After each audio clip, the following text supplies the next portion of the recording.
chicken and chorizo rice.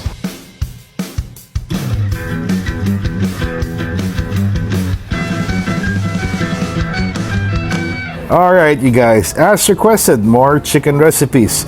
So here we go. First things first, we're going to need some chicken quarters. I'll be using 3 pieces for this video. And yes, one cut is bigger than the other. Say what you want, but more often than not, bigger is better. Anyhow, let's start seasoning our chicken. This right here is a mix of the following: salt, black pepper, cayenne, paprika, oregano, and garlic powder. Mix them all together and you'll get something that looks like that. This will be our seasoning rub, so now you want to spread it all over the chicken. Do not skimp on this, you guys. Please be very generous. Once you're done with the top side of the chicken, I want you to flip it over and season the bottom side as well. Now here's the part where you're gonna get down and dirty. Rub in all those herbs and spices into the chicken, and be sure to rub the meat underneath the skin as well. Now once you get something like this, you're good to go. Let this sit for about 25 to 30 minutes before cooking it. Now fast forward to 25 to 30 minutes later. Warm up the pan and feel free to use your choice of fat. For this video, I'm using chicken oil because chicken dish. Once your pan and oil are hot, it's time to cook the chicken in batches. Going to brown the big one first, and once that is done, I'll move on to the 2 smaller cuts. The reason why I'm doing this is, first, I do not want to overcrowd the pan. Second would be to give it that nice brown crusty texture that you'll see right about now.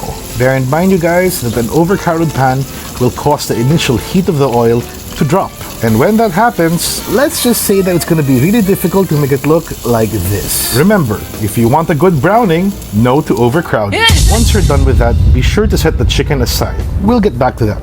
For now, it's time to cook the chorizo. So, chorizo into the pan. For this video, I did use chorizo Bilbao. Yes, you can use your canned chorizo or whatever is available at your local deli. Now, you'll just want to saute the chorizo for about a minute or so. Draw out all the flavors that it can offer. And after that, it's time to saute your garlic.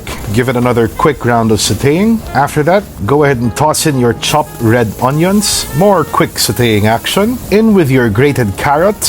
Saute, saute, saute. And lastly, your chopped tomatoes. Now, this part is optional, but I'll add it anyway. A small amount of tomato paste just to help develop the color of this dish later on.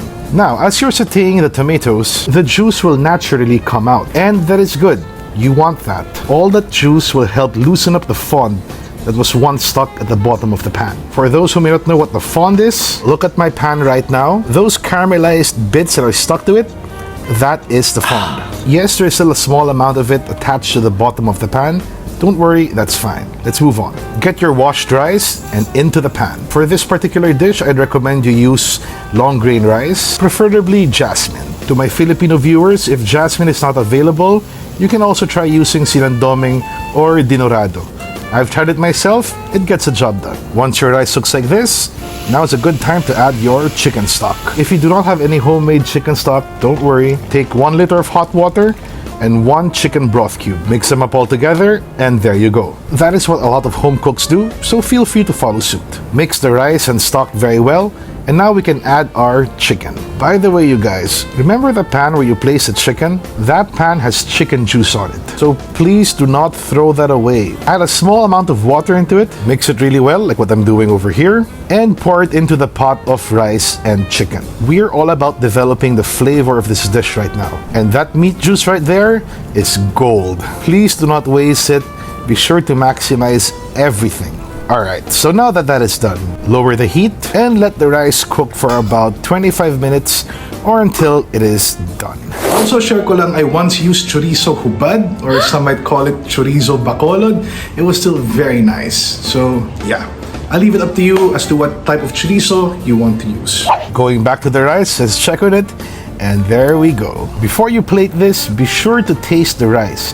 If you need to add some salt, then add accordingly. Once you're happy with the flavor, plate it, and now you can present this to your family, friends, your kasintahan, or to your mother-in-law who constantly disapproves of everything that you do. Alright, this part is optional. If you want, you can also go ahead and sprinkle some chopped parsley. On top of that, if you like, you can also add a small lemon wedge on the side. Unfortunately for me, I couldn't find any good lemons, so yeah. Anyhow, that is it, you guys. Thank you again so much for watching, and I'll be flashing the recipe right now.